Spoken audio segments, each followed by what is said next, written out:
वसुंधरा राजे के लिए बीजेपी में बजी खतरे की घंटी।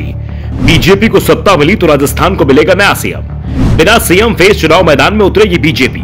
प्रदेश अध्यक्ष पद भी वसुंधरा से हुआ दूर।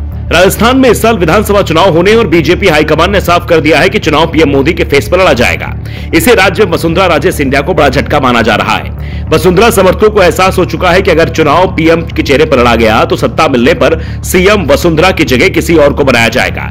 इसलिए वसुंधरा समर्थक पार्टी पर लगातार दबाव बना रहे हैं, लेकिन ये दबाव अभी तक सफल होता नहीं दिख रहा है। इस बीच वसुंधरा समर्थकों ने प्रदेश अध्यक्ष पद पर भी दावा किया था। वसुंधरा को अगर प्रदेश अध्यक्ष पद मिल जाता तो सीएम पद को लेकर उनकी दावेदारी भी मजबूत हो जाती, लेकिन बीजेपी हाईकमान अब वसुंधरा के दबाव में आता नहीं दिख रहा है। दरअसल इसके पीछे सबसे बड़ा कारण राजस्थान में बीजेपी की ओर से कराए जा रहे सर्वे की रिपोर्ट को बताया जा रहा है। सर्वे में जो चीज साफ हुई है उसमें वसुंधरा समर्थकों में खुशी और चिंता दोनों देखी जा रही है। सर्वे की रिपोर्ट बता रही है कि आज चुनाव होते हैं तो प्रदेश में बीजेपी की सरकार आसानी से बन जाएगी। बीजेपी को बहुमत से ज्यादा सीटें मिल जाएंगी, यानी सरकार बीजेपी की बनती दिख रही है। साथ ही प्रदेश के नेताओं में वसुंधरा राजे सिंधिया की लोकप्रियता सबसे ज्यादा है। उनके आसपास बीजेपी का कोई भी दूसरा नेता नहीं है। लेकिन अगर बात पीएम मोदी की हो तो उनकी लोकप्रियता वसुंधरा राजे से 3 गुना ज्यादा है। यानी पीएम मोदी के चेहरे पर अगर चुनाव लड़ा जाता है तो बीजेपी को नुकसान की जगह फायदा ही होगा, क्योंकि वसुंधरा के नाम पर बीजेपी की गुटबाजी खुलकर सामने आ सकती है। वसुंधरा विरोधी खेमा भी पीएम मोदी के नाम पर ही चुनाव लड़ने की बात कर रहा है। दरअसल सभी को इस बात का एहसास है कि प्रदेश के नेतृत्व के मामले में वसुंधरा के आगे पार्टी को कोई दूसरा नेता नहीं ठहरता है, और इस बात का एहसास वसुंधरा ने भी करा दिया है।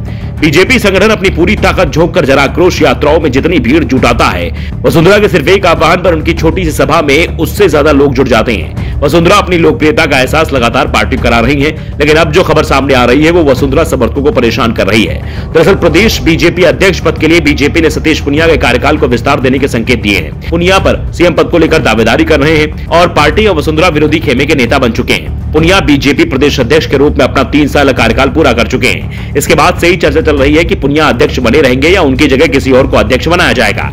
लेकिन अब यह साफ दिख रहा है कि पुनिया को ही अध्यक्ष पद पर रखा जाएगा। उनके अध्यक्ष रहते हुए प्रदेश में बीजेपी विधानसभा चुनाव लड़ेगी। जीतने पर पुनिया को इसका श्रेय भी मिलेगा। पुनिया को अध्यक्ष बनाए रखने का पहला संकेत नए साल के पहले ही दिन राज्य बीजेपी प्रभारी अरुण सिंह ने दे दिए। उन्होंने पुनिया के काम को बेहतर बताया और अब बीजेपी के राष्ट्रीय महामंत्री तरुण चुग ने भी पुनिया के नाम को हरी झंडी दिखा दी है। चुग ने कहा कि जब तक पार्टी में चुनाव घोषित नहीं हो जाते तब तक वो पदाधिकारी जहां है वही काम करेगा। राजस्थान में बीजेपी बहुत अच्छा काम कर रही है। बीजेपी के प्रदेश अध्यक्ष सतीश पुनिया के नेतृत्व में पूरी टीम आगे बढ़कर काम कर रही है। बीजेपी के कैडर ऑर्गेनाइजेशन को चलाता है, कांग्रेस में एक परिवार पार्टी को चलाता है। इसके बाद से अब सवाल नहीं बचा है कि पुनिया की जगह वसुंधरा को प्रदेश अध्यक्ष बनाया जा सकता है। वैसे वसुंधरा समर्थकों को अभी उम्मीद है कि पार्टी राज्य के सबसे लोकप्रिय नेता को नाराज नहीं करेगी। Bureau report, the Navdarpan news.